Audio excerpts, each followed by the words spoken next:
ما حكم مشاهدة الأفلام الإباحية؟ لا جرم ولا ريب أن مشاهدة هذه الأفلام الوقحة النجسة القذرة الدنيئة أن مشاهدتها حرام، لا جرم في ذلك قطعا بلا شك.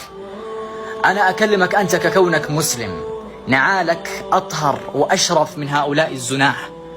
أنا لا أعاتبهم ولا أذمهم لأن لا ذنب بعد كفر، هؤلاء كفر فجرة. الله سبحانه وتعالى قال: ووجوه يومئذ عليها غبرة ترهقها قترة أولئك هم الكفرة الفجرة. أنا تهمني أنت المسلم، أنت قاعد تشوف خنازير، أنت قاعد تشوف زناه. تعرف يعني إيش زناه؟ يعني الله سبحانه وتعالى غاضب عليهم، يعني تطالع في زاني الله غاضب عليه وانت عادي عندك ما في مشكلة.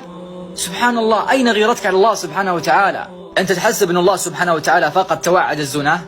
لا، قال الله سبحانه وتعالى: ولا تقربوا الزنا.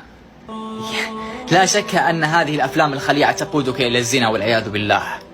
كذلك اسمع إلى هذا الوعيد الشديد. توعد الله سبحانه وتعالى من يحب فقط بمجرد يحب محبة قلبية أن تشيع الفاحشة. اسمع إلى هذا الوعيد. قال الله سبحانه وتعالى: إن الذين يحبون أن تشيع الفاحشة في الذين آمنوا لهم عذاب أليم في الدنيا والآخرة. ولا شك ولا ريب أن مشاهدة هذه الأفلام الإباحية الخليعة الدنيئة النجسة القذرة تقودك إلى أن تحب أن تشيع الفاحشة في الذين آمنوا. فإذا كان ذلكم فقد قال سبحانه: لهم عذاب أليم في الدنيا والآخرة. فانتبه وكن غيورا.